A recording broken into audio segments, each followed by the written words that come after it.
We done got electrified.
Shuck it, duck it. Quack, quack. What's up, people? What's going on? Hey. As always, hello, boys and ladies. How are you? Hey, It gives me a great pleasure to be here with you tonight on Wednesday. I'm having a great time. I want you to know that. Ooh. Oh, man. Okay. And I want to say this, Tiffany, you can hide, but you cannot run. Every move you make, every step you take, I'll be watching you from now on. Well, I'm glad to know that, Uncle Charlie. I'm glad to know that. That's a fact. He got that from a song. He didn't make that up. That's a song. Yeah, I know. That's a song. Listen, it don't make no difference where it comes from, Mr. Bandit One, as long as I have the ability to think. All right. Okay. Thank you, Jesus. And God is God. I'm just happy he got the words right. I know it. Pastor Jamal Bryan said, y'all do right. Y'all do right. And he just called me. Hold on, Pastor. Oh, man, that's what I should have had loaded up was the Jamal Bryant did he go off on Herschel? Oh, man. Man, he went off on Herschel. That's one of my pastors. I'm going to try to load that before the night is over and see if I can get it. But I know it's on Instagram heavy. Just that one. Just that one clip. That Just clip that one clip. about since he been 16, the man been telling him what to do and how to do it. Woo, woo. Oh, he went It's off called Vince on it. Dooley. He And now said, we get "I'd rather-" you he know. said, we don't need a walk. He said, we don't need a walker. We need a runner. That sermon was so powerful in so many It ways. was. Like, Lord have mercy, Jesus. That, and you know, when you go search, because one thing I do every week, y'all, I'm more spiritual than I am religious. So I will Google Jamal Bryant, and that one popped up. That thing was powerful. Y'all got to watch the whole thing. Well, it was a need for it, in my opinion, because someone, you know, we all been talking about it, but no one have had that many hits from it. I'm talking about it was a need, and I mean, he smacked him. Yeah, he did. Yeah. He did. The And entire he sermon. need that smacking, and I hope we get out and go vote and vote and vote, because we don't need a walker. We certainly don't. That's right. We need a runner. And what's so crazy is when I was canvassing, so I was canvassing for Warnock because he was in my district the week before last. And these ignorant Negroes, well, when is Herschel coming? And I just flat out told them, if you waiting on Herschel to come to the east side of Athens, you can keep holding your breath, because if he does come to Athens, he's gonna stay downtown, Baxter Street, the east side. He's not coming. Julie Come on, bro. Hold on, Julie and Charlie. Let me give her props. Y'all just heard what she said. She wasn't canvassing for herself, but she just won an election. Charlie and Julie, she was canvassing for another candidate. That you don't see that. No, you don't. It's a good thing. My props, sister. Well, sister-in-law, you get my props. That's a good thing, Tiffany. And I'm gonna tell you, because you know we need to keep that man in place, because I'm not gonna even call it. If it happened, we will be 20 years in the history. That's what'll happen. And that ain't gonna happen. Yeah, he'll set us back 20 or 30 years. Well, that's the 20. You just added 10 more, make it 30. Evidently, you did all right in math. Y'all ready to start? We supposed to have another guest, Mr. Brown. We was gonna have 3 Browns on here tonight. Mr. Brown is supposed to be coming at 8 o'clock, but I don't know what happened to him. Brown be Brown coming to you, James. 3 Browns. I guess this was a part of general discussion. What we doing now? Yeah, that's part of it. But we got another general discussion too. We got 2 things. Bernard had one, or either Robert had one with what the boy's name? Takeoff.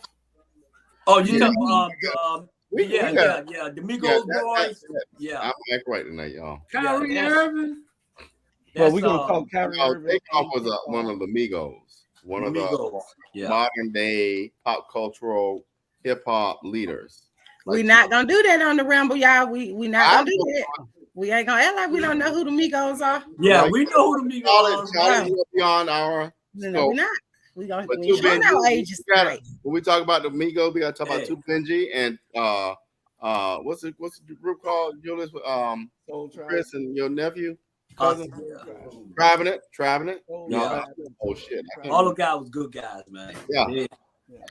It's crazy. And what's so crazy, man, is go ahead, y'all go ahead. No, I was saying I was going to you. They said they ran in Atlanta, right? What's so crazy, man, is that all those guys, I met all those guys about 3 years ago. And the reason why I met them, because I was doing a basketball tournament, and all I'm pulling up with Mercedes and all kind of cars, right? So they pulling up where the ball players was supposed to come in. So I didn't know who they was. I just went out there, started cussing them and just blasting them and everything. They looked at me like, who this fool this is? But when I did that, all of them came up to me, hugged me, because I don't care who they was. I don't care if they was Obama or just a regular person. So I let them know, hey, you ain't breaking no rules here. And once we started, and they kept coming, and they gave everything for the school. Good community people, man. They give back, and there was some good kids. There ain't too many kids, I'm that good, but there was some good kids. And my thing is this: I don't know why in the world that they will be in a bowling alley 2:30 in the morning gambling. Really?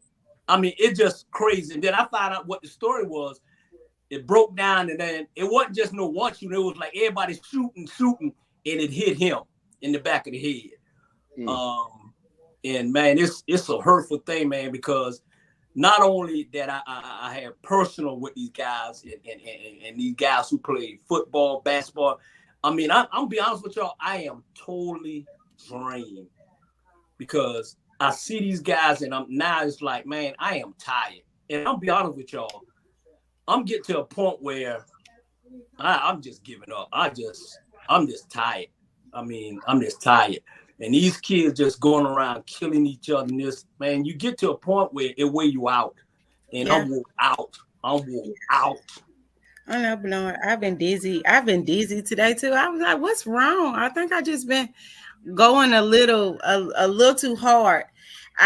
So over the past week, we've had at least 10 shootings in Athens. So we had one gang-related shooting that resulted in at least 8 because, so we had 10, but 2 civilians shot each other, but it wasn't gang-related. It was just kind of like a dispute, and so they shot each other. But there was a shooting between 2 young men, 18 and 19, and so the retaliation shootings just every day. It was a retaliation shooting. So we've lost 2. We lost a 19-year-old male whose mother is going to bury him Saturday. And we lost a 20-year-old female. And I haven't made it to her parents' house yet because I'm still trying to do my rounds. But it's heartbreaking to talk to these mamas on the phone and they don't have insurance to bury their babies. Let me talk to these young. Let me talk to these young people right now. And because Teray is not here, let me just see what I gotta say. Y'all gotta realize that y'all are y'all brothers and sisters keeper. And when you're killing another young brother, when you're killing or hurting another young sister, you're killing your mama, your uncle, your daddy, your sister, your brother, your cousin. We are all linked, intertwined some kind of way. Don't let these white folk put in our face anything to distract you from the realization that the next person next to you that looks like you is coming from your same roots. And then when you kill one part of a root of a tree, you're probably going to kill the whole tree. So my young people, I need y'all to stop doing this bullshit. I'm going to be real with you. Yep. I am sick of it too, but no, we can't give up. We demonstrate that you can share your opinion, not get along, but still agree to disagree, and we still friends. Me and Bernard and walk away alive. What y'all see on this show is real. We will disagree, but guess what? Tomorrow we're gonna have a drink and have lunch. Don't kill your brother. When you're killing your brother, you're killing somebody's daddy. When you hurt your sister, you're killing somebody's mama. You want somebody to do that to your mama, daddy? Yep. No, we gotta stop this. And another thing that young people don't realize is when you pick up that gun, you don't make that decision for yourself. You're making that decision not only for your family and your mama, but you're making that decision when you pull that trigger for that family as well. That's correct. You take away someone's child, and also it's so permanent. Death is permanent. There's no coming back from death. Right. Not only that, but the time that they're giving young Black men, whether you're 17, 18, 19, they're giving you life, and that's permanent as well. So that's 2 permanent situations that don't end well for either party. And so young men and young women have to be very mindful when you pick up a gun. And also, this is the fruit of the tree. Correct. From the bill that was signed by the governor. So vote, because this is the fruit from the poisonous tree. All of our sons and daughters running up on each other, thinking it's okay to kill each other. And I was wondering, because of all of these shootings that we see on the news every day, will it be as serious if someone, a big star, was to be murdered? And then for this young man to be killed, shot, gun violence. And so, and dice, my language. It doesn't have a tax bracket. It doesn't discriminate. No, that ain't no. Y'all gotta F all this money. I'm gonna stop cussing. Ain't no life worth $1. Sorry. Yeah. Human life, man, come on, man. $1 ain't worth all that. And I'm being real with you. Ain't no money, ain't no materialistic thing. If you want that BMW and a Honda outside, come get it. But I can guarantee you this: as long as I get to protect my mom and dad, that's all, and myself. That's right. Realistic bullshit aside.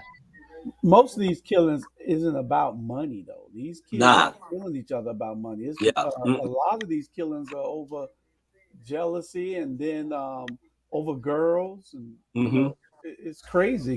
Some of these gang-related killings. We don't keep it real tonight. Yeah. I think, you know, again, I'm not trying to go here, but I'm gonna have to. You know, life imitate art, and it's sad because what Robert was saying earlier, we argue tonight, and tomorrow we're going to have a drink or whatever. But I'm saying the director can't say cut, let's shoot it again, because once you put a bullet to someone's head, that person is dead, and it's not only affecting your family, their family as well. Tiffany, one of the things I want to ask you, what's the population of Athens? If you take away, well, Georgia is probably a part of the population. I'm just curious. I want to say 62,000. Okay, now that's excluding Georgia, or that's with Georgia population too? That's just Athens. That's with campus. Yeah. Okay. Got you. Because I'm thinking Athens shouldn't have that many killings or whatever in that small town, you know, because that's a small town. Yeah, and the thing about it is a lot of our young boys they're influenced by the wrong thing. Yeah. A lot of them are, you know, they see this in our neighborhoods. You know, mama's not making me go to school, or even when mama go off to work, I'm not going to school. Just all kind of different things. Like, and I sit in meetings with the rest of my constituents, and it's just like, you know, they're so out of touch with the reality of where we are right now. Right. And that's also heartbreaking, because we as I guess elders, older people, whatever you want to call us, as a unit, we need to try to come together and bring them in play. We got to figure out something. We can't give up on them. They're not a lost generation. So we got to come up with a plan of action to try to stop it, saying this is not for real what you see in videos, on TV, in the movies. You know, the director can't say, let's shoot the scene over again. Because once you do what you do, you affect a lot of people, the roots of families on both sides. Right. I am concerned about this. I am. Yeah. And one thing too is like, I get tired of people putting everything on the parents, At the end of the day, these kids know right from wrong. You know what I'm saying? These parents ain't say, okay, get that gun and go shoot this person. That's Stop right. putting everything for my parent, because I'm telling you right now, as being a parent, we doing our best. Yep. And sometimes our best ain't good enough when you got these kids dealing with they need to change their environment. They need to change their circle at the end of the day. It's not about money or anything like that. Trust me. If it was about money, this young man would still be alive. Well, let me. So when you taking a bunch of black young men out of the hood, who only thing that was eating peanut butter and jelly, and now all of a sudden they out the hood and they eating steak. Come on now, and then you talking about $20 compared to now these kids making $20 million. You get a $20 million to a kid that's coming out the hood. Hey, you need guidance to where it's going at the end of the day. And what I mean by I'm not giving up. What I'm saying is draining me, because I know these kids and close with these kids, so that's why it's draining me. I got you. What I'm saying is this: we have nonprofit organizations, we have churches that were the leaders in the civil rights movement. We have community neighborhood organizations that are on boots to ground, that are in these streets and in these trenches, and we have leaders at county. We have leaders at county, city levels. You put all of these people together, along with our federal Senate leaders and our representatives, And we need to figure out how to have a conversation about how we fix this. The problem we have is we have legislatures at different levels who want to jump in front of the issue as if they know what's going on, and they don't. See, an example is abortion. You want to jump out in front, and I'm using this as an example. You want to jump out in front of abortion when you don't have a body. I don't have ovaries. I don't have uterus. So how can I speak on the issue with somebody who, you know what I'm saying? So we got to bring the people around the table who understand the issue, and let's have a real conversation and quit being afraid of that. And we also have to agree, because if we all sit at a table and we all are strong and bullheaded at what our idea is better than the next person's idea, then that's just chaos. The Bible says, how can a house stand if it's divided? It's not gonna stand. That goes for a government, that goes for a relationship, that goes for a house, that goes for the youth. Yeah. Our youth are way exposed to a lot more things than we were with the internet. Yeah. They have to uphold things that they see on a daily basis that's coming to them.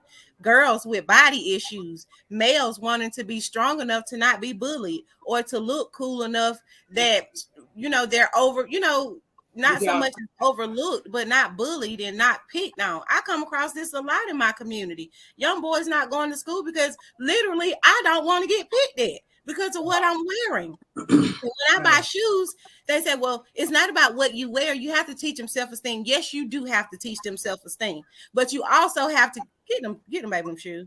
I'm going to get the shoes and I'm going to teach you to love yourself. So, one of the things, Bernard, and the reason I'm aiming this at you because you do work with a lot of young people, the basketball league you're in.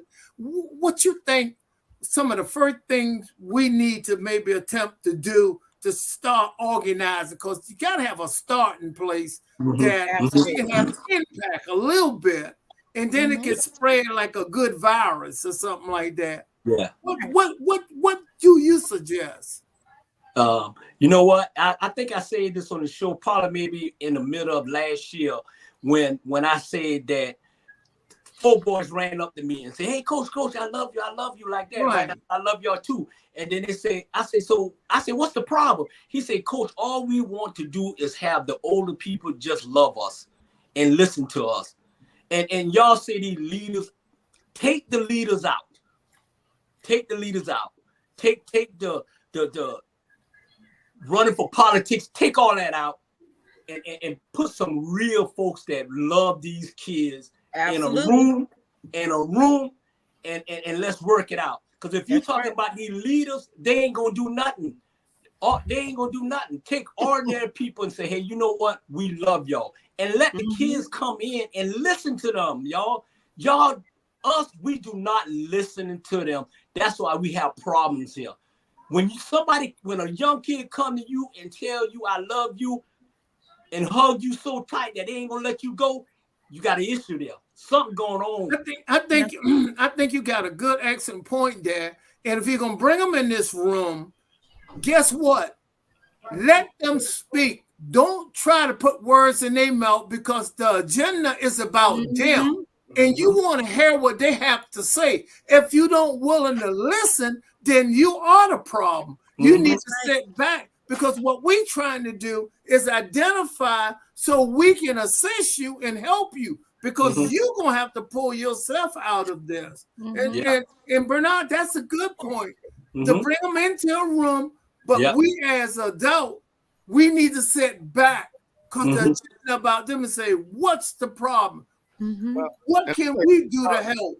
Charlie, I think this is an issue we gotta revisit, in that when we were growing up for generations, it has been the elders were the ones who speak and the youth listen. Now that has shifted somewhat, and that everyone's voice has agency, if that makes sense. And so I think we got to get to a place where we understand that, they as you said, somebody said it, they have access to information in a way we didn't. And so we have a both. Julius to tell you, I'm a both and thinker. And so instead of the elders having a voice or the youth having a voice, both have the voice, and we all should listen. Yeah. And come down to that level. Social media is so powerful. It's such an influence. I'm telling you, and we can get with the young people and they create something that can spread on social media, I think this can be the start of making a difference in every little town. Because whether your town are big or little, social media, you can get it. Whether 10 people in the town or 100,000. Well, yeah. And that's what we need to do on this platform is create shows for younger people, because it isn't just about us. And that's what I'm trying to do. I got 2 or 3 shows in the works. I had 2 already with Tribe in it, but they took a hiatus because they moved out of town. And then we had the other young lady with I don't forget the name of her show, but she had some differences. And so now I got 2 other young oriented shows to try to bring, so we can get these kids to talk to each other and explore the issues that affect them every day.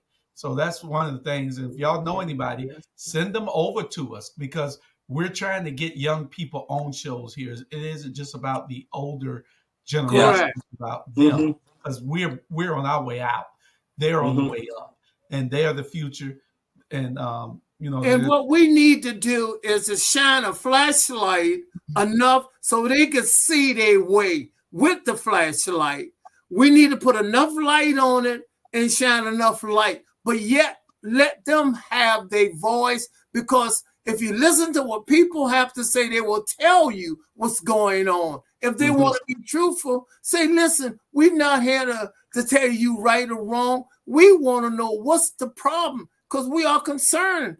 Charlie Brown will sit back and don't say nothing and let you talk. And who love to talk more than Charlie Brown is Charlie Brown. I ain't meant to say that part, but y'all know what I mean. Yeah. Robert, I ain't asked you to look like that. You know, y'all know what I mean. Yeah. It is, man. Hey, you right. If I'm gonna be quiet, I want to hear what they have to say. That's why God gave you 2 ears and 1 mouth. You should do less talking and more listening. And why you ain't stop talking yet then? Okay. My God.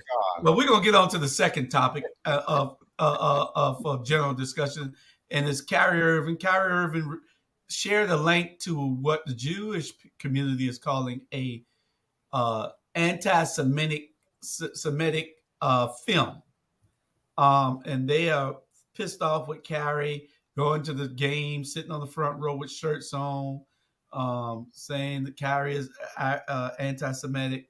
But Kyrie wants to explain himself, but I would say just leave it alone. You share the link, well, people got to get over it. How about all the anti-black stuff they've been doing for 400 years to us over here?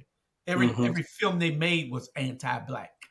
We didn't cancel them. We didn't do anything because we're too sorry to say we're going to unite together and boycott things. We go see it, and it's just out of hand with people getting pissed off. If anybody got any reason to complain in this country, it is the black man, and we have a reason to complain.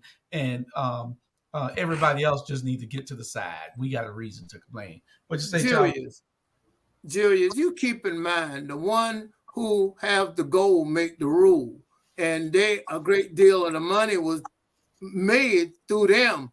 We don't have the power. I thank God for this particular show. It give us some voice. I'm saying the one who got the goal make the rule. We can't make certain rule with no cash. I mean, cash is king. You don't want to say it, but it is the truth. True. Yeah, you're right. It is. And let me say this here. I'm trying to calm down. I drunk me a natural light to cool me down on this. I'm drinking water. I'm drinking water now. And I told Jews, I texted him, I hope I don't get put off. But let me say this here. You won't. We got you. I don't care what the Jews think. Yeah. Because the last time I checked, this country said freedom of speech. So all of a sudden, it's freedom of speech when the white people talk, but it's not freedom of speech when the black person talk. At the end of the day, they spoke their mind. They spoke their opinion. And what happened was they didn't like it. Mm-hmm. They didn't like it. So if you don't like it, is one thing you need to do too is stop putting all your money into the white folk basket so you have freedom to speak. I got freedom to speak because ain't nobody on me but God. At the end of the day. And I don't normally, I'm sorry for interrupting, but please, I don't want y'all to let Ye pull us into his fight. No. He started. Mr. Brown, listen. I'm saying Ye started the fight. Listen, no, Ye didn't start this, and they started this 500 years ago, Mr. Brown. Yeah, this been going Mr. a Brown, long Ye time. didn't start this. Kanye West ain't started this. Kyrie ain't started this. They started this 500 years ago. At the end of the day, America started this here. Now all of a sudden, the black folks learning how to speak for themselves, and the white folks don't like it. They don't like it. So speak your mind and tell it like it is. Yeah, Ye coming down at the end of the day. Sometimes you got to watch. Yeah, sometimes you got to watch what you say. If you in the white and they got you packing and they bringing all that money. But at the end of the day, I'm gonna speak what I got to say because ain't nobody paying my bills. The same thing he said when he said for 400 years we were by choice slaves. You know, he say crazy stuff like that when I'm just saying it wasn't by no choice. Yeah, it wasn't by no choice. It's because they put us in there. But at the end of the day, you can't stop. Just I guarantee you, if he was Mr. White, none of this wouldn't even be going on. Okay, it's a black man speaking his mind against Jews. Period. Yeah, and show the film. That's what this about. That's what this about.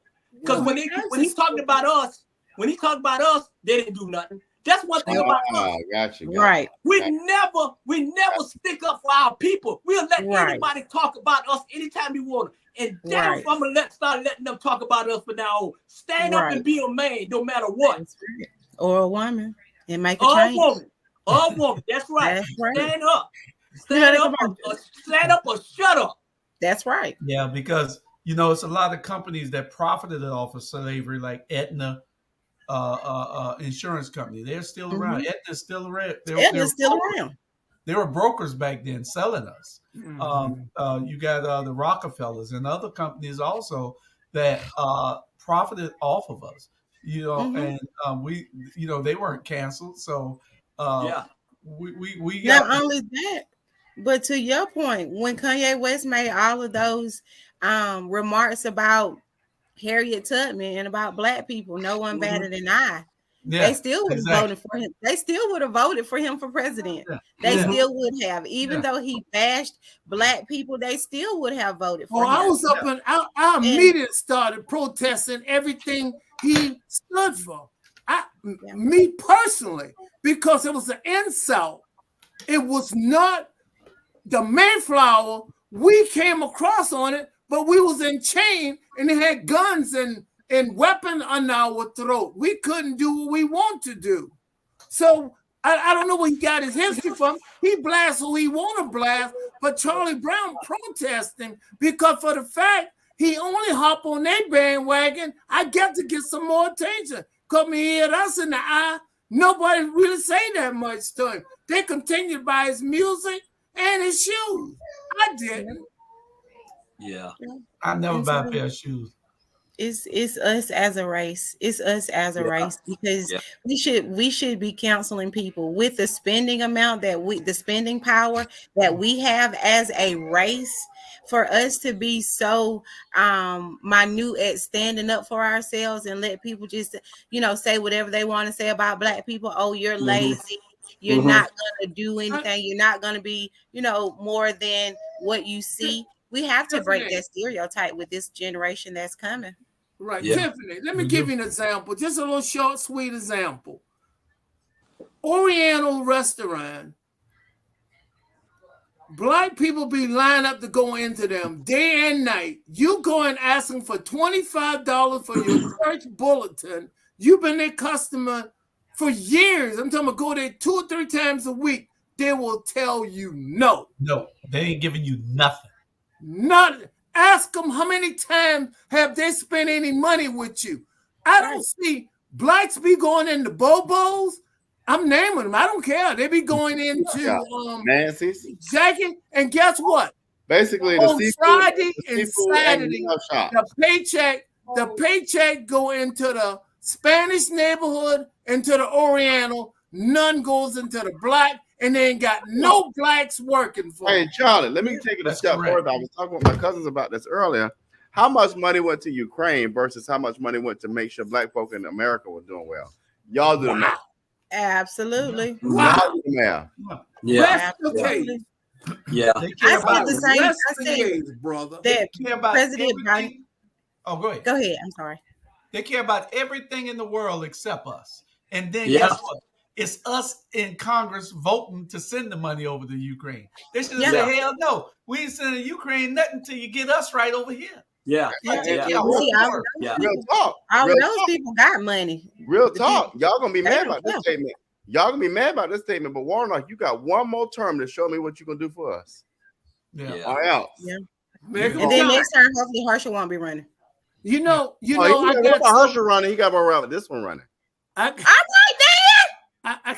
No, I but got think about that. No, we blow it all, and I'm I got a little joke. Hold on.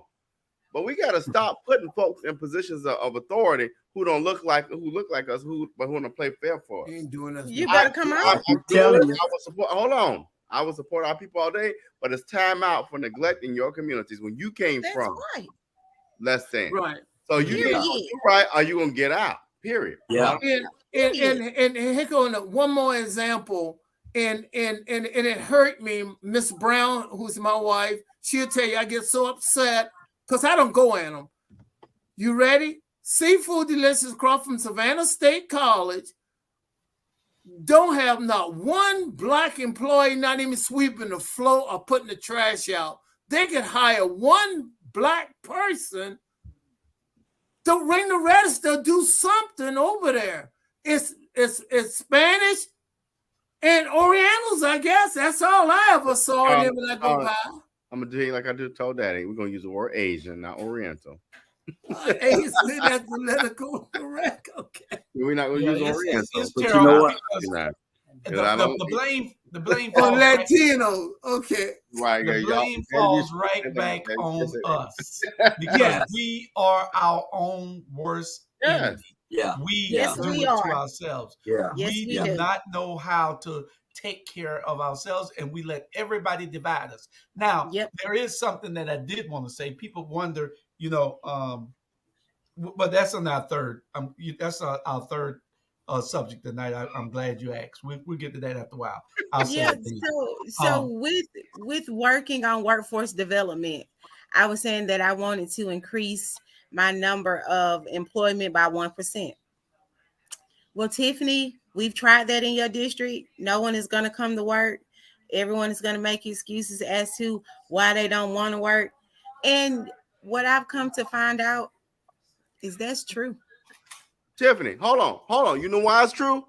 Pay them some livable wages. Absolutely. Oh, no. I wasn't going in that half step. In the state of Georgia, especially here in Savannah, why is anybody making less than $17 an hour when we bring through the doggone You're right about that because they were going to start out we should with not be paying less than $17 an hour in the state of Georgia. Take that to the bank. That's why people don't want to go to work. Why would I come to work when I'm making that, living in poverty and working? That's crazy. Yeah. That's right. It makes sense, Robert. Now it's two sides to that. One is if that's why they're not working, right, then they all need to stand up together and protest that. Yeah. They all need to let the world know this is why we're not working. But if you're not working because you don't want to work, and the $17 an hour is better than $0 an hour. $17 an hour is better than 12 cents an hour in prison because you went and robbed somebody. I had somebody tell me today, listen, that their electric bill was off. I said, how much your electric bill? Their lights was off. I said, how much your electric bill is? $75 is what they had to pay. But I saw them. But y'all, hold on. I saw them. Hold on, Robert. Hold on, Robert. Hold on, Robert. Let everybody get their turn. You have to say what you got to say to defend your side. I saw them drinking and eating crabs from Bobo. What? But Julius, Why can't everybody have a level of luxury in their life? Ask yourself that question. Robert, luxury does not Robert, come Robert. before your household. I got you. A level. I've been to Sarajevo. I've been to Malaysia. International traveling is my level of luxury. Y'all level of luxury might be different.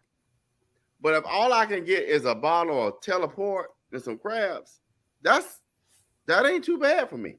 Nah, but So, you gotta hold on. Give me a minute. But no, give me a minute. We gave you 20 minutes. Hold on. We don't give you so many minutes. RG, listen. You drive a car down the highway. Be quiet. You got a privilege. No, listen. You have a privilege that these people don't have. And I'm going to stand for them people. Chill out for a minute. Listen. Come on, man. You driving a vehicle. You got a level of privilege. RG, listen. We allow you to talk. I'm not done yet. Give me 1 minute. As a matter of fact, RG, we don't give you 1 minute, 5 minutes, 10 minutes. Just sit back and let us have our opinion. I'm talking. I got the floor. Mr. Vice President, Whoa. Time out. Hold, back up. Let me explain it this way. A vote for Robert for our next congressman. A vote for Robert. He promised. Robert promised me a chicken in every pot. Hey, I'm gonna vote for Rob for a can of opener. I didn't need 30 seconds. All I'm saying is this, Bernard. All I'm saying is this. Hold on. I finish the statement. I get it. But if you're not going to give all of us can start at different starting lines. We come from families that had something. Keep that in mind. That's all I'm saying. Everybody don't start at the same starting point. I'm not being a socialist, but what I'm saying is we can't sit here and act like we don't see it. These are our people. Now what? Go ahead, Bernard. That's it. Yeah. Okay. And then Robert, let me say this to you. Okay. I'm gonna beat you up, even though you're tall. I'm gonna beat you up. I'm gonna keep it clean. This what frustrates me is this. I'm not listening to anybody. I'm not listening to people who don't look like me. I'm not listening to people who look like me. Because you know what? Y'all quick to do all that non-talking. What we gonna do this and we gonna do that. And as soon as you get in office, you ain't gonna do nothing. So stop giving our people false dreams and false hope. And if you don't believe what you say in your heart, shut up. I get tired of hearing that. You only come out when you want to listen. Let me talk. You only come out when it's time to be voted, and you want something for us. You want the same. Listen, Robert. Let me tell you, the same thing that you have now, the same motivation you have when you get in office and you gonna win, have that same damn. Let me tell you the difference. Let me tell you the difference between me, Deidre, Linda, and Van. I don't need to kiss their ass. Ooh, I don't know none of these folks. Yeah, that's the answer. I don't need to. Because at the end of the day, and I proved it here in 1530 Vassar, before I put money before my mom and daddy, before I put money before the 5th district. Why would you do that? Human beings are more important than any materialistic thing on this earth, and I've proven that. Absolutely. Yeah. True. Period. Yeah. Malcolm X said this. Malcolm X said this in 1965 in his speech, "Ballot or Bullet." He said the same thing. If they can't get to us, they'll put a puppet that look just like us. And I ain't never been run by a string. Yeah. Yeah. And you help Robert say, Bernard, money don't make him. He make money. Right. Hey, and you know what? Let me tell you this here. We're going to run this back. When he wins, we're going to run this back. And I'm going to hold you accountable for everything you say in the 5th district. I'm just saying. I want to say this, Bernard, because this is personal to you. Your sister lives right down that street. Yes. You represent her. Yeah. We represent you. Wait a minute now. Wait a minute now. I represent myself. Trust me. No, I represent you too. I represent myself.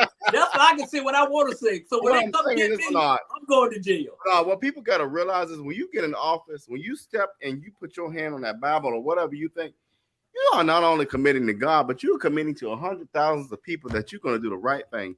And the one thing I've been taught by these two people in this house is that all you got in this world is your word. Is your word. You know? And I have not always been a person of my word, but I guarantee you when I'm representing thousands of people, that's a different story. When you represent your mom and daddy, when you're representing your wife, when you're representing your family, it's a whole different story. Well, Jill, I don't need Kessler giving me no check to win no campaign. Matter of fact, I got $1,000 in the campaign coffers that I did by myself. Boop. I don't need nobody to pay me off. So, and I'm not. What I'm telling you is this: when you're genuine and when you got a commitment to God, that's all you need, and that's hello. All right, and that's commercial. We'll be right back. Commercial break, Charlie. We'll be right back. Okay.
Afford the All best right.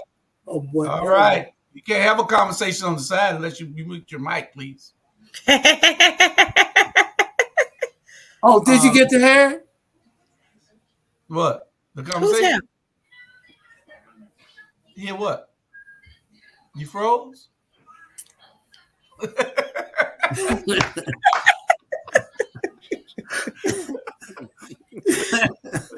Uncle Charlie, I knew you wasn't frozen. Bernard went out. Okay. I think that's a good commercial, Julius. Yeah, it is. Yeah. Chris did a great job. awesome. Well, we're gonna move on to our next. It's six days before the election, y'all. 6 days. We ain't gonna take but 5 minutes on this, and y'all just tell what y'all want to feel about these 6 minutes left to the election. 6 days. 6 days left to the election. Get out and vote. That's all we want to say. Anybody want to say anything about this real quick? Hey. Don't let the Republicans trick you and trap you up to make it seem like they are further in the polls than they really are. What it looks like is not what it is. They got fake polls. That's correct. Get out. I want to say get out and vote and vote and go and vote, and don't let polls tell you, and the polls say 2 and 3% ahead, so it's no need, and I'm going out there. Don't let that happen, because what it is a smoke screen. It's like a sign you see. Signs do not vote, but they do influence. But at the same time, don't let the poll influence you. Go vote. Yeah. And vote for Raphael Warnock. I'm saying that. And we approve this message. But that's a commercial there. No, but people don't realize what surprises me is that we already breaking numbers in early voting. You know what I'm saying? So the numbers there. Like I say, y'all want these people to go out there and vote for y'all Democrat. And if when y'all win, y'all need to bring back up. Y'all need to go ahead and support these people and stop going to Washington, D.C. and not doing something, not doing anything. At the end of the day, go vote November the 8th. And November the 9th going to probably basically tell us where this country going at for the next 20 years. You know, you about calling it right, buddy. You're right. Yeah, I can't. I'm taking the words right out of Bernard's mouth. Go vote, and you know, Bernard's he will battle you back and forth on that. But I respect him in the fact that what he said is right. Vote, hold them accountable, and make sure they don't do what they're supposed to do. Vote their asses out. Excuse my language, because you're just going to get me on that. But get them out of the way if they don't do what they're supposed to do. That's right. That's right. That's what went on that. When I spoke, quick remark. When I spoke, when Senator Warnock was here, I charged him that when he does win re-election, that I want to see you back on the east side. You want to say you dedicated a certain amount of money to this area? We want to see you back. Don't just come because you smiling and you on the campaign trail, but come back. Bring your team with you. Right. Yeah. Right. Don't put the charm on for a while. And once you put the charm on, then it's gone after that. Yeah. Matter of fact, Warnock's legislative director is a UGA grad, Joshua. He's a frat brother of mine, so we're gonna hold him to that. Let's keep moving. Okay, that's a good thing. He's one of mine. All right, Black Man Lab, y'all. Black Man Lab, they're touring the whole state of Georgia. Bernard, this is a group out of Atlanta. They're doing some great things. They get these youth that you be talking about, and they get these youth and they put them all in a room and they talk issues. They ask them what they need. You got a bunch of professionals in there. You got anywhere from the garbage man to the doctor. Amen. They're all in there. Millionaires to the pauper. They're all in there helping these kids try to be better men, better black men at that. And matter of fact, it's going on right now tonight as we speak. They're in Albany tonight, I believe. They'll be here tomorrow at 6:30. That's why we're doing this earlier. But they'll be here tomorrow at 6:30, and this is where you can go at for it. It's at the Prince Hall Center, the Mason Hall at 602 East Broad, 6:30 tomorrow. Julius. No. Julius, what's tomorrow at 6:30 too as well. State of the City address. State of the City, yeah, we'll be all right. Ooh, I'm gonna go. Ooh. Yeah, he'll be all right. They ain't got that to talk about. The city is tomorrow, and then right after the State of the City, I believe Keisha has a response to the State of the City. Yeah, special report tomorrow. Yeah. So we'll be doing a special report for Keisha's response to the State of the City. Can I be a commentator?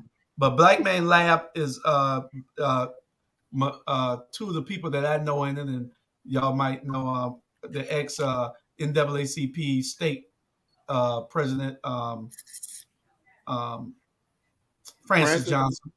James. And then you got Mawuli Davis.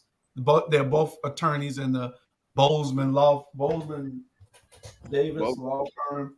This is their law firm here out of Atlanta, but they got an office on Hall Street next to Bass Raw. And I think one in Statesboro as well, right? Oh yeah, Statesboro, Albany, Savannah. That's my legal team. So I just want to don't rub on me. So are they coming to Athens? I don't know. I think they are. The whole tour don't end until next Tuesday, I believe. Yeah.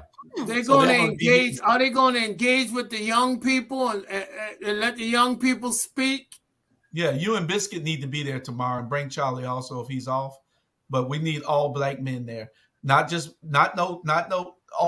we talking about the black youth and black men. We need to be there so we can pour into these kids and tell them. That's right. I want to see pictures, man. Biscuit is my grandson. His name is Jewish, but we call him Biscuit. Charlie, we know. Listen, Tiffany from Athens. He was telling me, you named him after Julius. Yeah, cute enough. But you know what? Hey, you know what? I'm gonna say this. Okay, no, take the gloves off because I love you for that. No, I'm gonna say this here. They're doing a fantastic job. You know what I'm saying? Reach out to these young folks to try to save them. But to be honest, you know who we need to really and truly reach out to and have a summit? The gangbangers, the rappers, the head of the rappers. We need to reach out to the dangerous folks, dangerous young kids that is endangering our kids. Those people we need to reach out to, and we need to put all of them at Savannah Civic Center as our Black Media Summit, and we need to come together and we need to work out because our young kids follow them. Our young kids listening up. Our young kids do what they do. So yes, it's okay to grab her, but let's get to the heart and soul of it. Let's get to those jokers that's killing our community and see what we can do. I wonder what will it take to try to get them to sit down. And you have to say you're gonna do a concert or do something. I mean, it's hard to get those guys who you talking about to get in one big room. Charlie, you got to come up with something. Charlie, you ask them. Our black media. Do you know that? We're going to have to try to do something. Whatever it is that needs to be done, we're going to have to do it. Yeah. Some kind of way we'll do it, try to get it done. But that is a good question, Bernard and Charlie. We got to get it done some kind of way. Yeah. And, the churches should be involved in calling that truce. Yeah, but they're not. They're weak. All the major political leaders need to be involved in calling that. And every community leader needs to be involved in calling that. But the thing is, we all get in rooms and we have all these egos in these rooms on who gonna lead it. The mayor don't have to lead everything. Sit down somewhere. Yeah, he ain't leading nothing yet. Ain't nobody following him anyway but the flunkies anyway. So, Yeah. so let's get some real people here that's going to call these people out. The churches got the most clout than anybody. Call your congregations out. I don't know what's wrong with these preachers. If you can make them be the church on Saturday, make them be at that march on Wednesday. Well, I go back to what Bernard said. It needs to be us. I'm tired of waiting. Yeah, it needs to be us. When you're ready, let's do it. We're going to put ATR on it. We're going to call them together. And you know what, Charlie? You ask. I'll give you a great example. I had two young men here today. I ain't their daddy. I ain't their uncle. I ain't their cousin. But I said this earlier to y'all off the air. Iron sharpens iron. Tiffany, tell you this right now. If I go down to Athens and I see Daniel cutting up, I'm going to grab Daniel by the throat. I'm going to choke slam.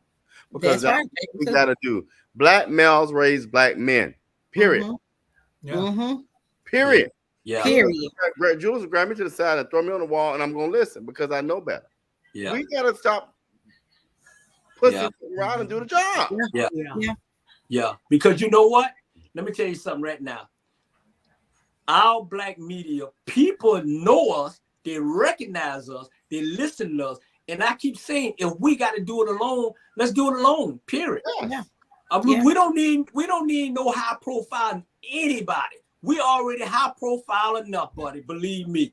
That's one of the reasons why I ask you. That's why I ask you what's the first thing we need to do. And because I know you work with a lot of young people and you be around them and you get to hear them say things. Yeah. And if anybody understand it, you do a little bit because I don't be around that many young people. I be around a lot of older people.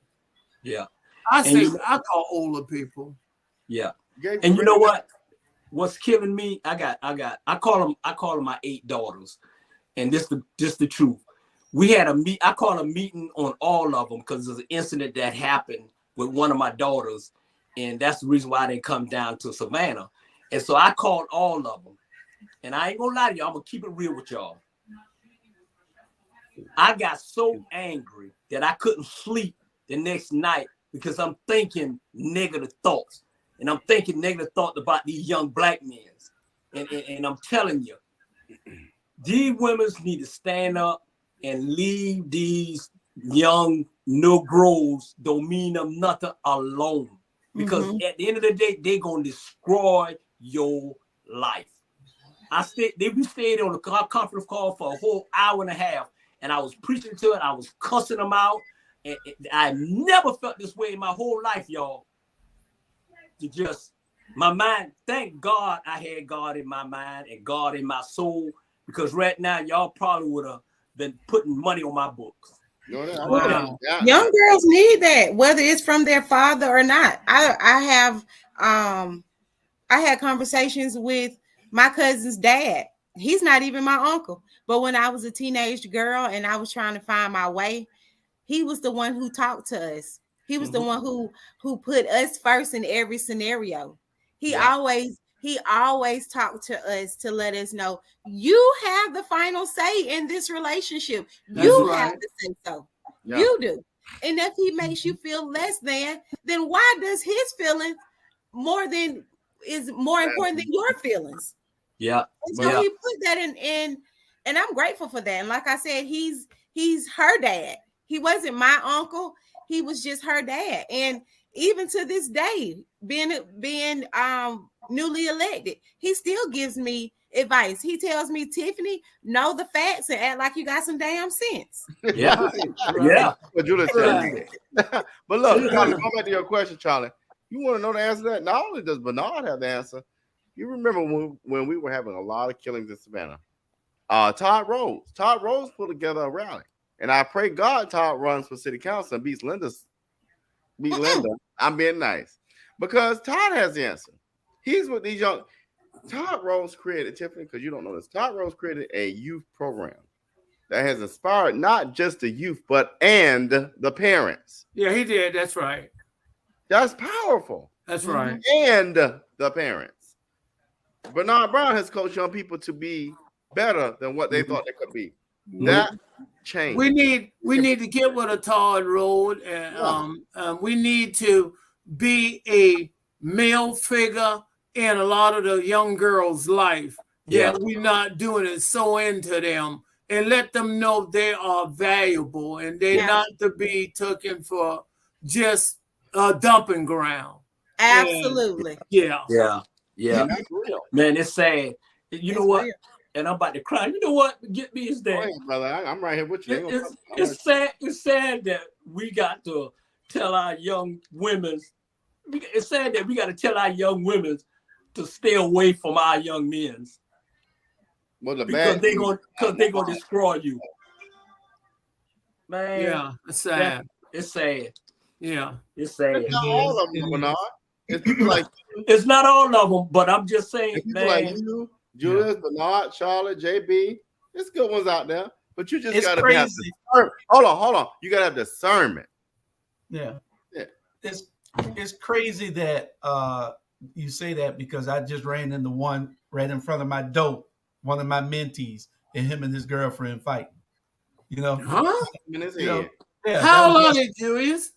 18 and 19. You know, okay. And they fight, you know, in the car. And she threw the car in the to park, you know. It's just crazy. Why the car going? You know, so it's just crazy. You know, hopefully, you know, they'll get their stuff together. They, you know, that crazy love is crazy. That crazy love. Julius, hold on. I have been in my situations, God knows. Let me tell y'all something. When you put your hands on a woman, you put your hands on your mama. That's right. Think about that. Looked at it like that, but that's the point. Yeah. Because you got a mama, you got sisters, you got an aunt. Yeah. Don't touch them. You're right. Yeah. Next subject is Van Johnson, Stephen from Django. Bernard, you got it. Because if I say something, Julius gonna come and I'm gonna be dead. Hey. You know what? I'm gonna laugh. No comment. No comment. But Charlie, you can take it down, Charlie. Jew. That's Stephen and Uncle Ruckus off of Boondocks. Y'all know Uncle Ruckus is terrible on Boondocks. What? Okay, let me do this real quick, and I'm gonna hush. So y'all know who I work at Clemson. Y'all know who John C. Calhoun is, right? And if you don't, John C. Calhoun has a strong connection to Clemson. I love my school. They have supported me.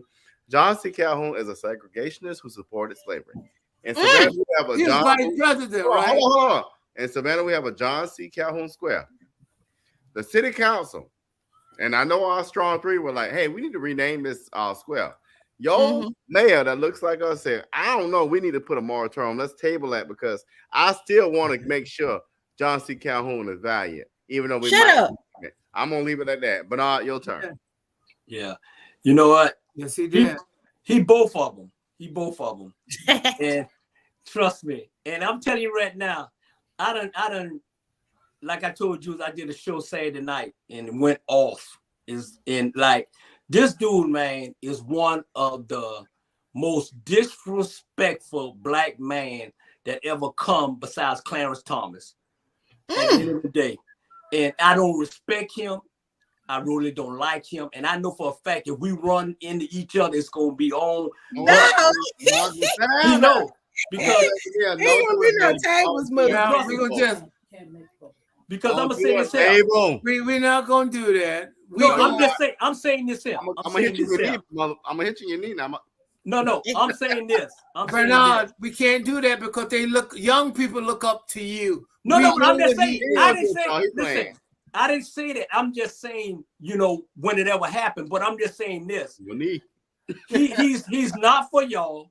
He looked like y'all. And Savannah, I'm telling you right now, y'all need to do whatever it takes to get this man out of office. Whatever it takes. Because this man is no good.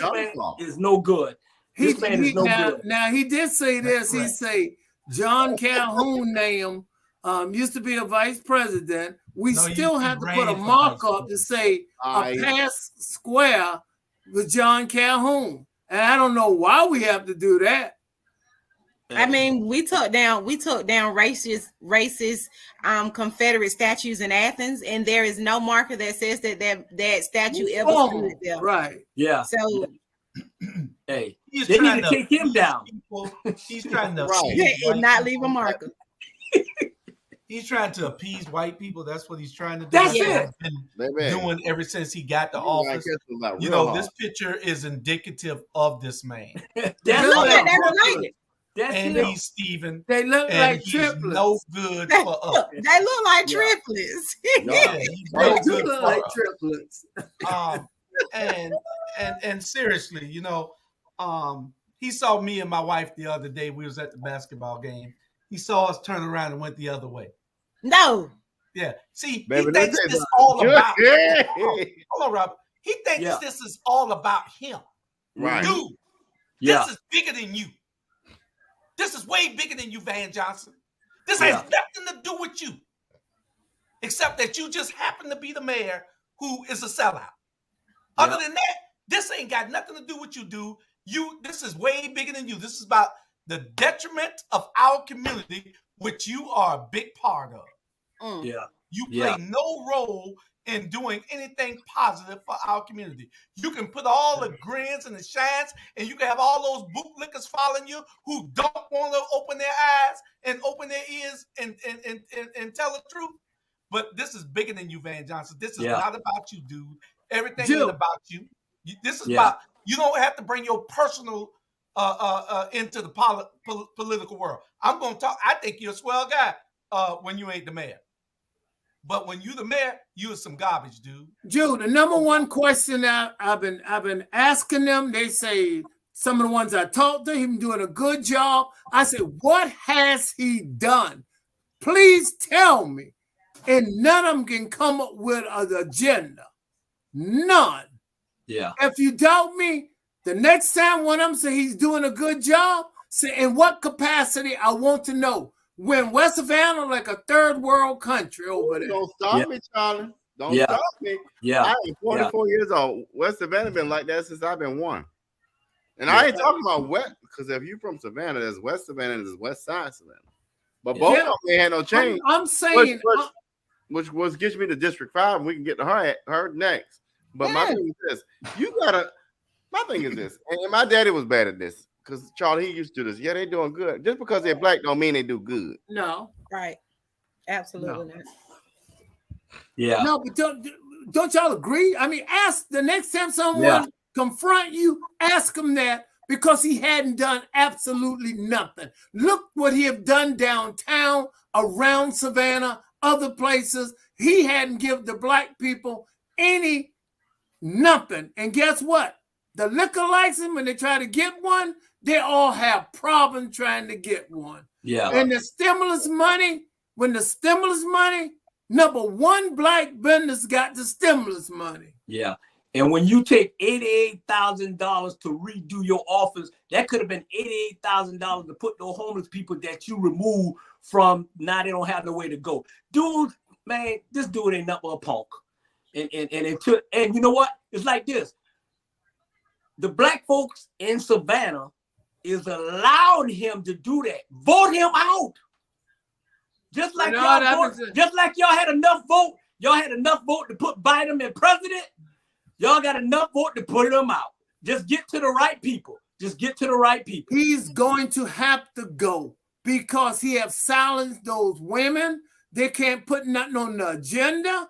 How can you get the same 4 votes in yourself to stop an individual? Lisha and Keisha and Bernetta hadn't been able to get nothing on the agenda of their constituent since they've been on city council.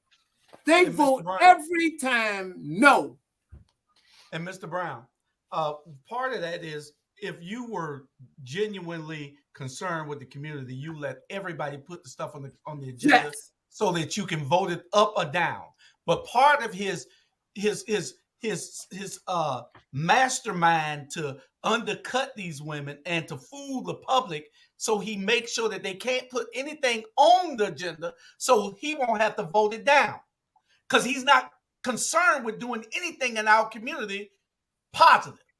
So he doesn't have to vote for it if it's not on the agenda. Yeah. These women have been trying to bring things up to make sure that everybody is served the same, that is equality, equity on all levels. It's a level playing field. They ran at large. They ran at large, citywide. Both of them hadn't been able to get nothing on the agenda for none of their constituents in the district, but they happened to run citywide, just like he did.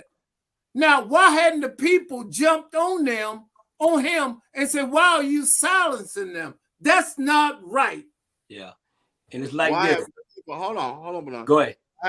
When we get a mayor from Savannah who lived and grew up from Savannah, that's when you're going to get. But now you got a mayor from New York who want the city to look like New York. Brooklyn at that. Yeah.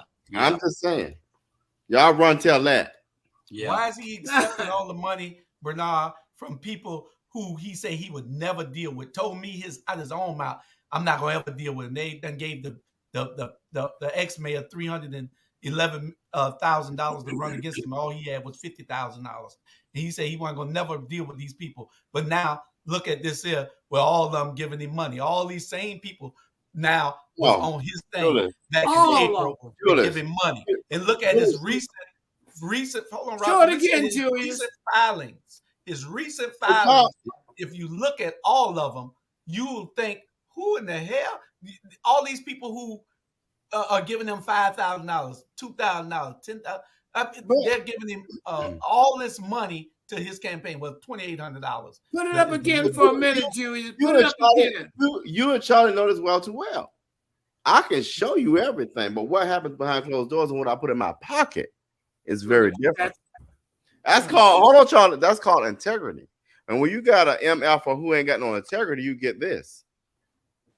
Run tell that those too. Are the people who gave him all this money, and it's way more if you look at his recent filings. His recent filings, what they had on Better Savannah last night. Better Savannah put up something last night that just had me sitting back in my chair with my jaw dropped. I'm wondering, what the hell? They're giving him money because, see, they want to stay in control, and they're his puppet masters, and he's the puppet, and they're feeding the puppet the money so that he can have the money to run a strong campaign. But it ain't gonna work. I don't care if you got raised $1 million, Van Johnson. You will not be the next mayor of this city. Yeah, and then he got to do this thing too. Van R. Kelly Jr., clean your closet out, bro. Huh? Clean your closet out, bro, before you talking about, running the next mayor or whatever. R. Van Kelly Jr. Right. The words that coming out my mouth is coming out my mouth. Yeah. What's in there? The words that coming out my mouth is my opinion, and my opinion only, not our black media opinion. Yeah. And so what we have to do is to make sure that is Van Johnson worse than Clarence Thomas? Nah. He getting close. Hey, I guess that's the fourth person that should have been on there, Tiffany. Yeah, he should have been in the middle. It ain't gonna go bad. The fourth person should have been Clarence Thomas. Yeah, that's the butt kissingest man I ever seen in my life. Him, man, Uncle Ruckus don't kiss much butt. is Clarence Thomas. He got to the Supreme Court and got to Harvard and every other law school and everything. He went to Yale. Yale off of affirmative action. Now he wants to shoot affirmative action. He went to Holy Cross and then to Yale. Yeah. Off of affirmative action. And then when he got where he need to be at, he pulled himself up by the bootstrap. Boom. No, boom. when he got Becky White, boom. then, you know, he was good. When he got Becky White, bootstraps.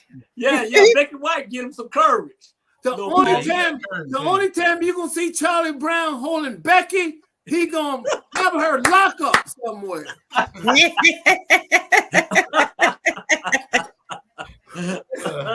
Yeah, man, it's just crazy. We got about 30 minutes left, Drew, can you just want to talk about me? I have more fun talking about me. No, you're supposed to have the joke of the day, but no, I got to keep a joke. Sandra supposed to have the joke, but you can pull one out because you taking Sandra plays tonight for the joke. All right, of the day. I can pull an easy one out. Okay, not yet. It ain't yet. It's next. It's not yet. Okay. We got another segment here called "I'm Glad You Asked." Yeah. Well, I'm glad you asked. I can tell a joke. Segment, huh? I'm glad you asked. I can tell a joke. Right. Why do black people talk so negative about other blacks who are elected leaders? Why do we talk so negative about these people when we're supposed to be having unity? You know why we do that? We do that because we understand that if we don't speak up, they will sink us in a pit deeper than what we're already in. We understand what's going on in the community and we're trying to stop it. So when you ask why we talk so negative about these black people instead of trying to talk to them, we've tried to talk to them. We tried to get behind closed doors and not air any dirty laundry out in the public and on social media. But this is the only platform that we have, like Charlie said earlier. We finally got a space where we can say something and people can hear it and understand that these people are selling us out. See, because if we didn't have this platform, the first thing that people are going to say is, oh, what? They're doing a good job. Yeah, you think they're doing a good job because you see them all over the news and you see the white man loving them so much. But no, they're not. They're betraying the black community. And this ain't about black, white. I'm supposed to be saying European, but you know, and people always talking about, I'm glad you asked also. How about why we always talking about race? Get up in the morning at 7:00 in the morning and turn on CBS, NBC, or ABC, and I guarantee you they got shows, segments all about race. Every single one of them is about race. They're spotlighting a racial problem in this country. And you ask us why we are talking about race. We're on the forefront of something. That's why we're talking about race, because we understand that we should be addressing it and we ain't running from it. We're trying to be on an equal playing field. We're not racist. We're trying to make sure that everybody has the same opportunities. We got absolutely. Let me make an example. Let me make an example of that. I think during the summer, I think we told A. Whiteley a new one. And I love A. The A. doing good. I'm gonna be real. Whether A. doing good or bad, A. wasn't doing what we thought he should be doing. But we brought him on here. We let him have it. He has improved. Hold on. We let him have it from our perspective. A. took it. He defended himself. But guess what? After the next day, we still cool with A. But we holding him accountable. And if you like Tiffany mess up in Athens, we're going to chew her ass out too. But we all I mean, it is what it is. Watch this, Charlie. When I become your 5th district alderman, hold me accountable. But if you can't be held accountable, you shouldn't be in the space. Absolutely. And I hold 9 of accountable when I sit in the room, because y'all gonna know the perspective of these black people down here in Athens. It's a new day in Athens. Yeah. And I'll tell people this here. I'm like this. I'm not a politic person. I'm a people person. And I get tired of the nonsense. And you say, why are we talking about black people when they run for office? Because one thing about black people, just because they look like us, we shouldn't, that give them the right for us to vote for them. If you're wrong, you're wrong. If you're wrong, you're wrong. That's why I won't even run for office. You know why? Because if I run for office, then you put a mugger on my mouth, and then there's certain things I can say and can't say. But nah, not me. I'm gonna say what I want to say at the end of the day, and I'm gonna tell it like it is. Just because you look like us, dude, you ain't getting my vote. You ain't getting my vote. Because I don't want to hear all that BS you talking. Vane, I don't want to hear all that BS you talking. And everybody else who running for office, if you're talking BS, we don't want to hear. Let's go talk to those homeless people that y'all don't put out on the street and talk about get on the bus and go away. Go away. That's why I'm homeless, because I ain't got nowhere to go. Yeah. I ain't never seen somebody homeless and got somewhere to go. They ain't got nowhere to go. That's right. So stop. And that's in Atlanta. That's in Savannah. I'm telling you, I did a video in Atlanta about 2 days ago, and I was going to a Thumbs Up, good place to eat. And I would video all the homeless people that under the bridge, and I put it on TikTok, and it went viral because I put it behind it, and I was talking S. So stop voting for us just because we look for it. The white man ain't gonna do nothing for us. They ain't doing nothing in 500 years. And we still ain't free. And we still ain't free. They give you a free boat ride. We go. All right, Robert. We're going to make Robert of the Fifth. Chain mentally. We're gonna make Robert of the Fifth accountable. And if he don't do, he know who gonna come after him. There's a team in Savannah. Yeah. You looking at him now? We will come after you, RG, and we will turn that G into good running for you. And you should come after me. And good readers. It's like, let me tell y'all something. Y'all remember when you would go to school and your mom and dad tell you not to do something, you did it. You got that tail toe up. That's what you should do. That's right. I'm being dead serious. I'm gonna get in trouble. But you know what? Let me say this here, and I ain't kissing nobody butt. And I ain't kissing nobody. You see that young man just sitting up on the top on our left? He done got a free show promo some kind of way. Hey, that's real right there. That's real. You know, we love him. He went from down to up, and and stayed Jewish Hall. I've been knowing him for 40 something and stayed Jewish Hall.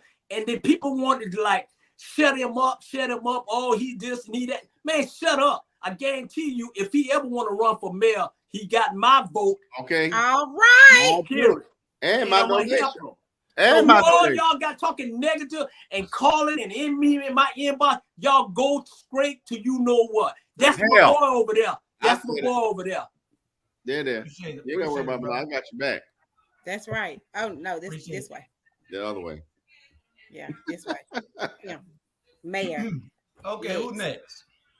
We got the joke of the day coming up by Charlie Brown, but we're gonna make sure that on this subject, I'm glad you asked. Let's it was one or two other things, you know.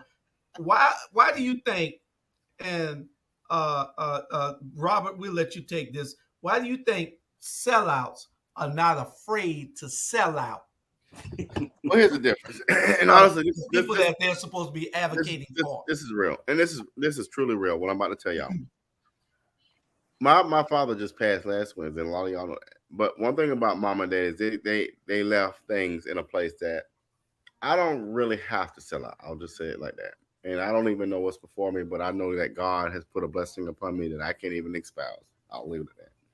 But when you don't have nothing and you want to look like the white people of the world, or you want to feel like you got to emulate them, you don't have a self-identity about yourself. You don't understand your culture. You don't understand your people. You feel like you got to emulate them some kind of way, so you pad your pockets. So when Kessler says, let me come down there, Van, let me give you a little bit of money to get this here. Let me sell you a few townhomes, so you're going to have to live in Cloverdale. You pad your pockets, you sell your people out. I ain't got to do all that. Whether these two people here provide or not, I have a self-identity, a self-awareness, a self-pride in myself that the 5th district, baby, I don't give a, excuse me, Julius, you ain't gonna like that. I don't give a damn what you put in front of me. Ain't no dollar amount gonna make me sell my people out. That's the difference. Right. Mm-hmm. And when you live the perspective every day, when you know what it's like for your grandma to not afford her insulin, when you know she's diabetic, when you know your baby need milk, but you can't afford it, when you know your child can go to school and be bullied, they don't have the right books. They're 30, 29 students to a class. When you have that kind of perspective and you run for office, it gives you a whole different outlook.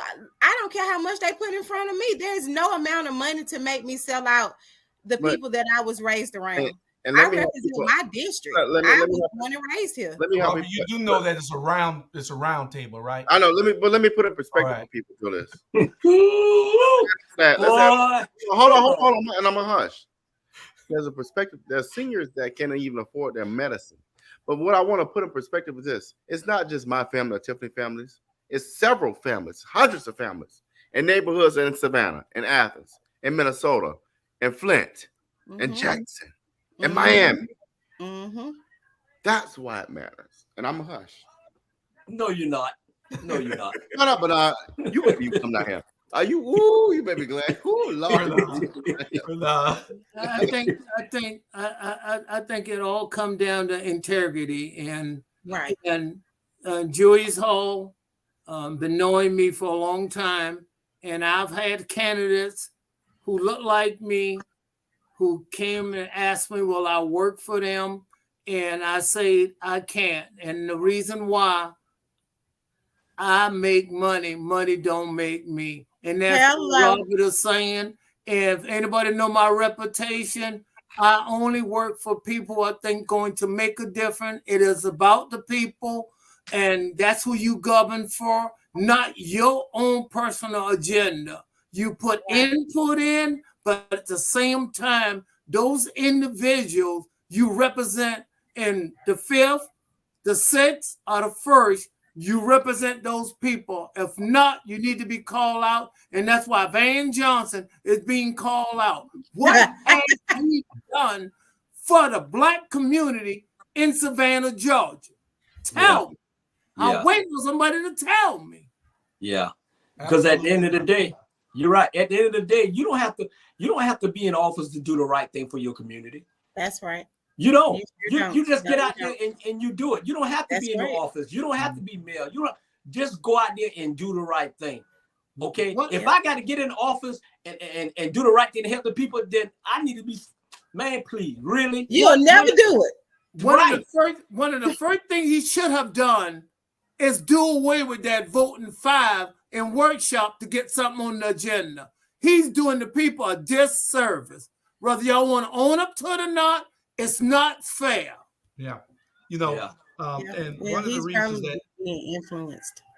Yeah, one of the reasons that they're not afraid to sell out is because they know we're not paying attention. They know that they can do things and get away with it. Yeah. You know, one thing I can talk to you about with Dr. Tanya Howard Hall. They called her to go to lunch. She wanted to know why they wanted to go to lunch with her. This is what they do. They get you to lunch. They put you on machines. They fly you everywhere. They send you on trips. Yeah. They get you to all these big extravagant parties and invite to all these private parties and everything. And she said, well, the guy said, well, you know, we wanted to talk to you about some issues. She said, well, what day is that? They told her, well, let's go to lunch Friday. She said, I might not be hungry on Friday.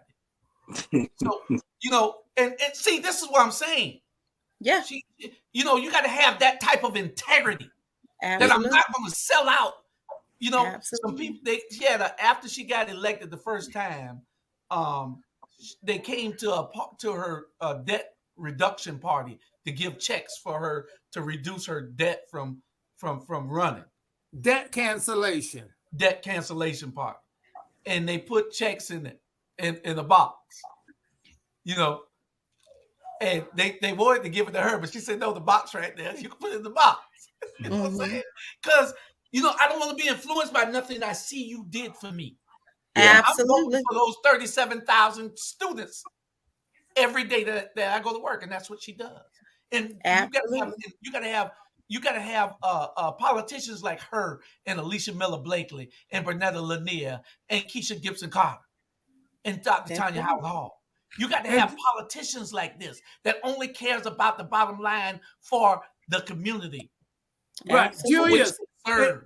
And you be sure to tell them when she got up to give her acceptance speech, who the first person she thanked and owe it to? Charles Marvin Brown. Charles Melvin Brown. Melvin Brown. Hey, but I want to say this. Robert, that's the first thing out of her mouth. And you know, that's a high honor. Mm-hmm. And the people cringe in the room because they know the deal. When I go after a particular area, we get the job done. And then now I added my sidekick.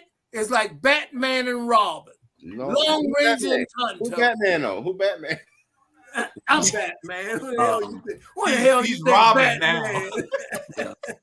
And I want to say congratulations to Tonkin Woodsville High School for their new gym open. Oh, they got a gym. Nice. Beautiful gym. Nice. Beautiful gym. That's gone. You got a great principal over there. I love the principal. He's a good man. Yeah. Great job. Nice. Great job. But my thing is this, man. We can't allow ourselves to have people to talk for us, you know, have people to run for us. At the end of the day, hey, you can still run and do the right thing in your community and no worry have to be no mayor, no commissioner. You're right, Bernard. Absolutely. At the end of the day, you know, just do the right thing because you got people out there dying, need help, want to help, but you know, like you, I'm probably gonna go a little early. Like you said, Stacey is dictating to the wrong people, and that's why it is what it is right now. Yeah. Go get those people who living under the bus, and go get those people who don't know. A lot of people, our voices, we talking for them because they don't have a voice. That's right. Yeah. Yeah. It's very important to know about. We got the joke of the day by Charlie Brown. Oh, I want y'all to know that my joke is still number one. And it's not about Bernard and Charlie's joke. It's not about number one. It's a joke. It's not about number one. It's supposed to be funny. A joke means to be funny. This joke is funny, okay? Okay, go ahead. All right. I went to the doctor, and the doctor examined me. And the doctor said, Charlie, you got a major problem going on. I said, what seemed to be the problem? He said, I need to send you to get other tests and things of that nature. So I came back, and he looked at all the results, and he looked me directly in the face. He said, Charlie, you have 6 months to live. And I got upset, and guess what I said to him? I demand a second opinion. And guess what he say? You ugly too. That's a good joke. See, that's a good joke. Robert, I don't care if you didn't like it. That's a good joke. Yeah, that was better than your last one. Oh no, the last one was go about the dog run out of gas. You know that was a good joke. Hey, you already put up the joke of the week. You put up Van Johnson. Oh, that's a funny one. That's a funny one. That is the joke. That's a joke. That's a joke. Joke of the week. Hey. Anyway, he want us to keep the slave master name up on something. You so boy, I don't even know what to say about you. Ooh. When you see me from now on, please go the other damn way. Please go the other way. You want to keep this. You're making all kind of excuses to do something that you have the authority to do, to just wipe out and don't give a damn about who cares. Let them know. You want to capitulate and be a little punk. Not capitulate. What that mean, y'all? You know what I mean? What that mean? Punk. Punk. Capitulate does not mean that. Yeah, do punk. Because that's a badass word. And I like that word. Anyway, I don't know that word for real. I think I'm playing up really on. Dr. RG, you just cannot be serious tonight. I'm not gonna be. I'm serious about my people, but y'all know I got to be funny about other things. Pretty good joke, Charlie. We appreciate it. Change agents being ignored. This is our last subject. This is our main topic. And what this topic is that me and Charlie was talking, and me and somebody else was talking. It might have been me and RG or me and Tanya. It was somebody talking, and we were talking about how these people are coming to this area. Oh, and there was a couple other people, and they are ignoring all the real change agents. All the real change agents, they're ignoring. The people that they're going to haven't changed anything. They ain't changed nothing. They're coming in, they're seeing these same people over and over and over again. What are you're wasting time and money. You should be knocking on doors to those people you already registered and and ain't going out to vote. You should be going to those people that has platforms like these. You forgot all about ATR. You forgot all about Our Black Media. You forgot all about Better Savannah. You forgot all about Port City with Alicia Miller Blakely. You forgot all about all these shows. You forgot all about Tell It Like It Is, the Watchdogs. You forgot about all these people that we reach every day, and you still run to somebody who can't get a vote for themselves. They got to come to us for votes. But then you disregard us. It's crazy. So the change agents being disregarded and ignored, and it's all because of people's personalities. They're not really wanting change. They're in their feelings, and it's personal to them. And that's why if anything happened on Wednesday that ain't supposed to happen, then we know why. Because they didn't come to the people who can make a difference. I don't know what's going to happen with T-Splosh. T-Splosh did not come to the people who can make a difference. So we'll see what goes on. What you saying now, Robert? Well, here's my analysis, because I sat back and listened for a minute. T-Splosh will fail as it should because you have no real ideas and it's a flop. Stacey will probably lose because she did a horrible campaign. Warnock will do well. Here's my point. Here's what I gotta say about it. You don't want the reason why they didn't come to the change agents, or they didn't come to people that could really get them out there, is because they didn't want to. And they didn't want to because they either A, are playing a game behind the scenes that we don't know about, or B, really are not in tune with what the people on the ground need to hear. I always tell, when I ran for Public Service Commission, and you can ask any of my campaign managers, I had 3 of them. I always used to tell them, I want us to be in rural counties, and I want us to be in red rural counties because I want to know what their issues are. I don't care about the people in Atlanta too much. I don't care about those that look like me that have a privilege that I carry. I want to know about those who don't have what I carry. I want to know about those who don't have. Because if you don't know about the least of those, and you don't understand about the issues on the ground, and you don't listen to the people who have boots to the ground, then why are you even running in the first place? So that's my analysis, that they didn't even care in the first place. And that's why you're going to see some disappointments and some successes on next Tuesday. Yeah. I don't know. I was waiting for this to come up. Hold on. I was waiting for this to come up. And I'm gonna tell you what a young person told me the other day. I said, "Hey, you are you gonna go early voting so you can get your early voting in?" The person said, "No, I ain't going early voting." I said, "Why?" He said, "Because I ain't voting no more. At the end of the day, they ain't for us, so I ain't voting no more. Period." And that's how we feel. That's how most of the young folks feel. He said, "I want to get out my bed and go over it." And I pray. I said, "Look. Vote because it's the right thing to do. Vote because it's the right thing to do, not just because you angry about situation. November the 8th, go vote. At the end of the day, I understand how you feel, but at the end of the day, a lot of people died for us to have a. That's correct. Tiffany? Just to piggyback off of what Bernard said, it's a privilege to be able to vote. We've been blackballed so many times. They've done so many things to keep us from voting. So to be able to be in this moment and to live in this moment is really pivotal for all of us, because we hold the power in our hands. We have the power in our hands to keep our city, our state blue. And with us keeping our state blue, it's us telling those old rednecks, those good old boys, even the puppets that look like us, that it doesn't matter who you try to put into place, that we are paying attention, we are vigilant, we're not slow, we're not dumb, and we are paying attention. And it doesn't matter how many laws you try to put into place to try to stop us from voting. We ain't going for that. You're gonna have to try a little harder than that. Okay, Mr. Brown. All I'm going to say, this is a great opportunity to maintain what we got in there now. I'm talking about Senator Raphael Warnock.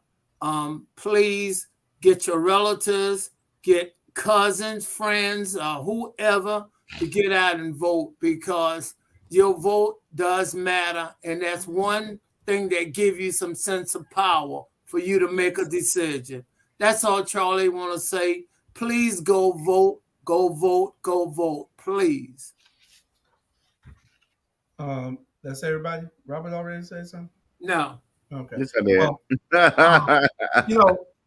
Because how could you come to Chatham County and not ask somebody who the political gurus are and talk to? How could you come to Chatham County and not say, well, where's Charlie Brown?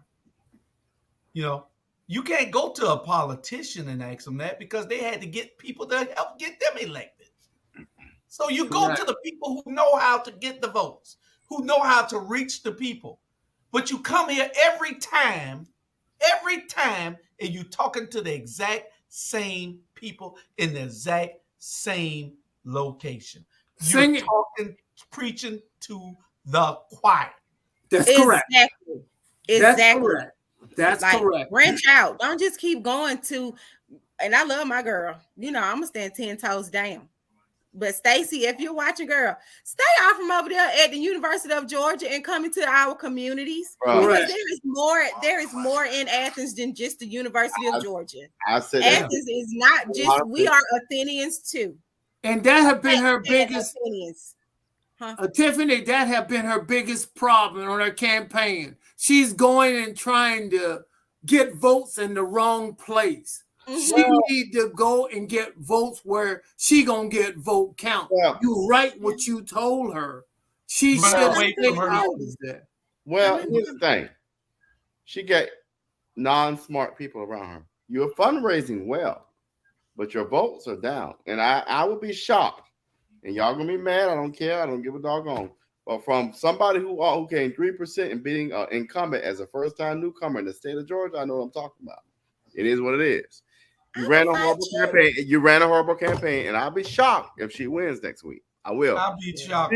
She should have run the same what you ran 4 years ago. I don't know what you're doing now. The grant. She had a grant. You need to fire all of them idiots because they don't know what they're doing. She ran a grassroots type campaign the last time around, a solid one. And you take, for instance, John also, I didn't know who he was. Nobody knew what. Guess who told us and brought that man to Savannah? That man you looking at right there with the big nose, Julius. He brought John also. Yes, he did. And then he tried to introduce him to Van, and Van walked away from John Ossoff like John had to play. Sure did.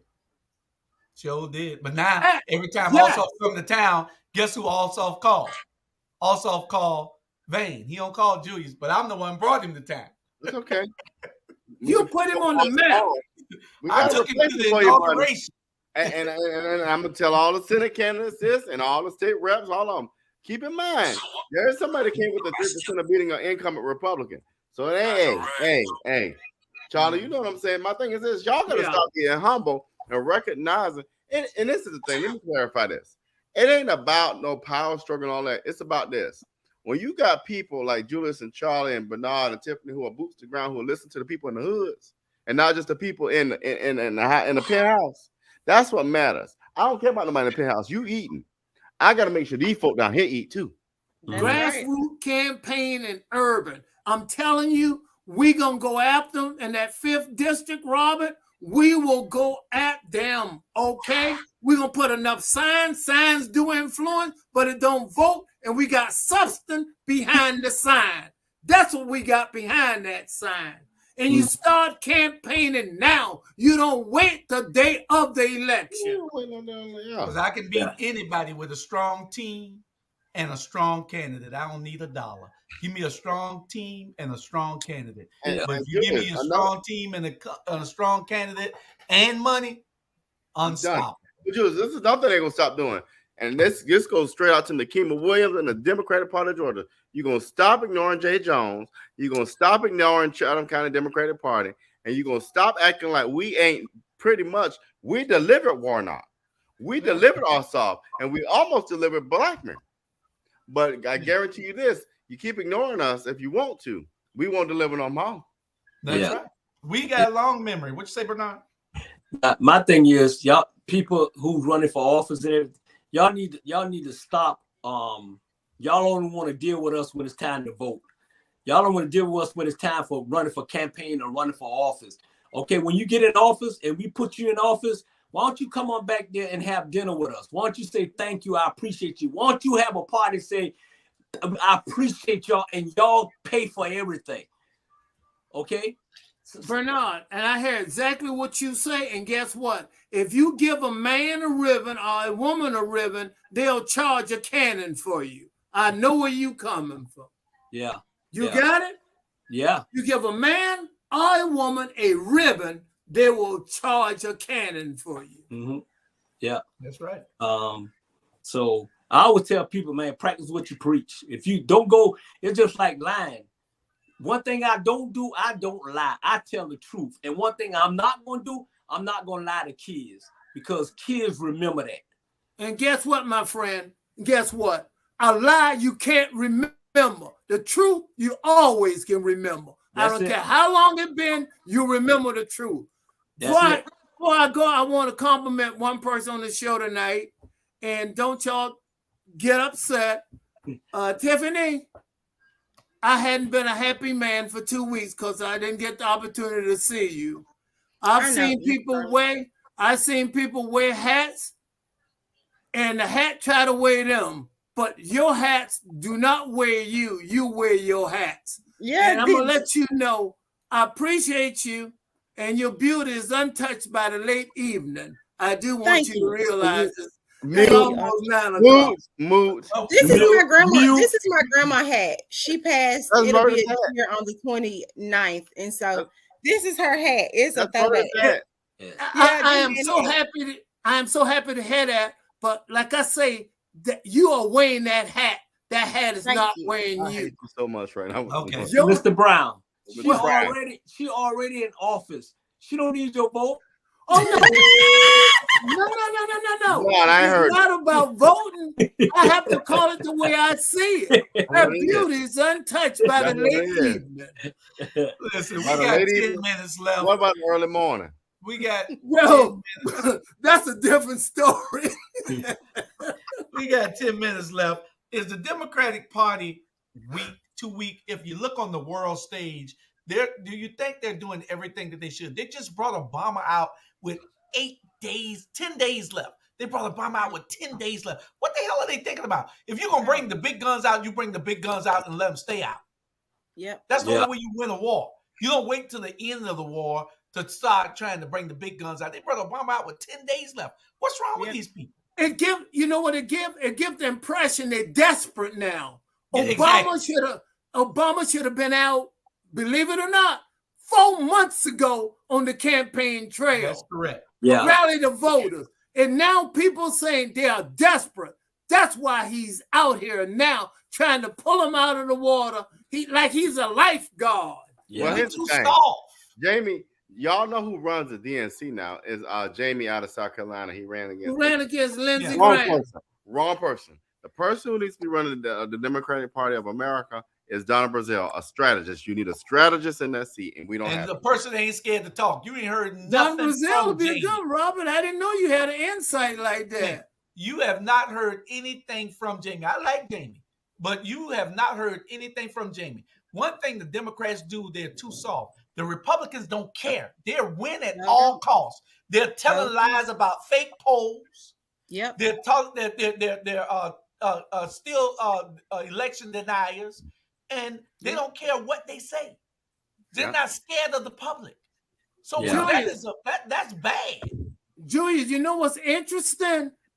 Donna Brazile is well known worldwide, and Jamie is not. He's only known in the South region. Donna Brazile would have been way more effective if she was the head of the Democratic Committee. What's his last name anyway? Donna Brazile. No. I got Jamie. I said, Jamie ran against Lindsey Graham. I know. What's his last name? Jamie. Again, See right. See that? Right. Was it Harris? Harrison or something like that? Jamie the loser. Hey. Yeah. We don't even know his last. Can't even remember his last name. And you got this guy at the head of the DNC. Really? Yeah. The That's Republicans are that we're talking about. Donna Brazile would have given them instant credibility, and guess what? From California to New York, they know who Donna Brazile is. Yeah. But did y'all see the video that they caught Schumann and Bynum talking, and they was talking about Georgia? And yeah, and he said we need to focus. Georgia may be in trouble. We may be in charge in Georgia, so that's why they sent Obama here.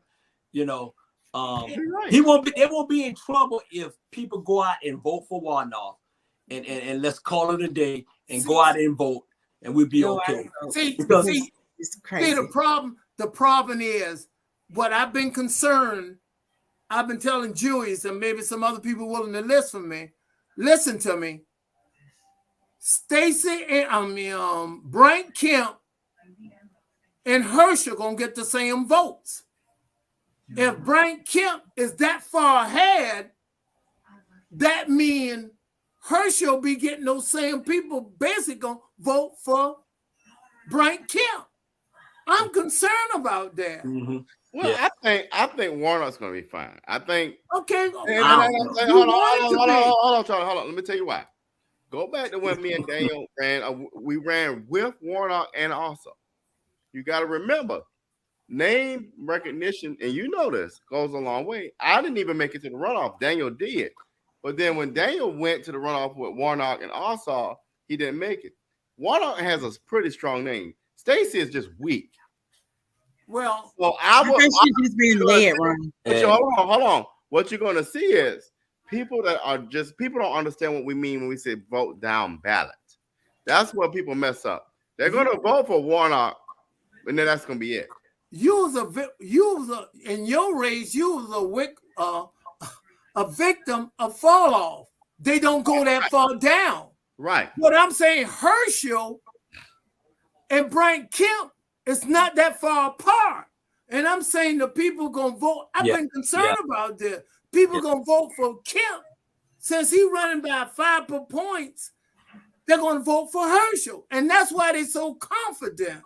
Yeah. That's what's happening. I think a bunch of Republicans are not going to vote for Herschel.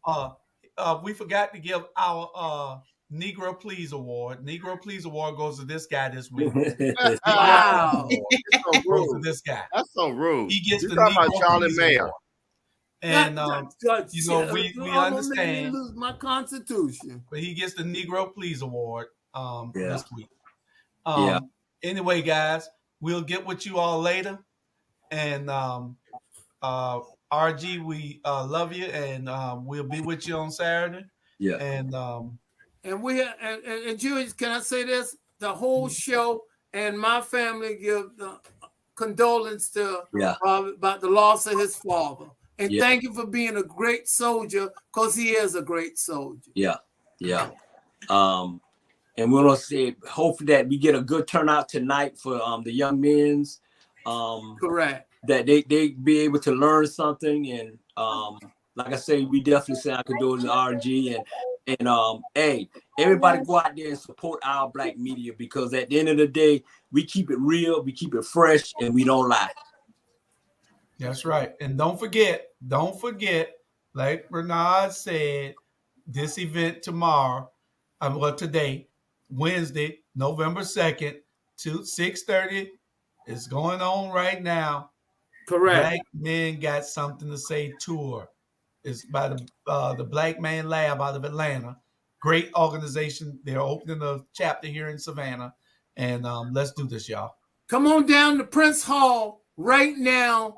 It'll probably still be going on when the show go off. Come on down to Prince Hall. You know, East Broad and Gwinnett. You know where Prince Hall at. Please come and share. Bring a man. Bring your kid, son. Bring everybody. This is about black men having something to say. Yeah. Good night, y'all. Good night. Good night. Good night. Good night. Stephanie, good night. Oh, good night, Uncle Charlie. Night, y'all. She already.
like this.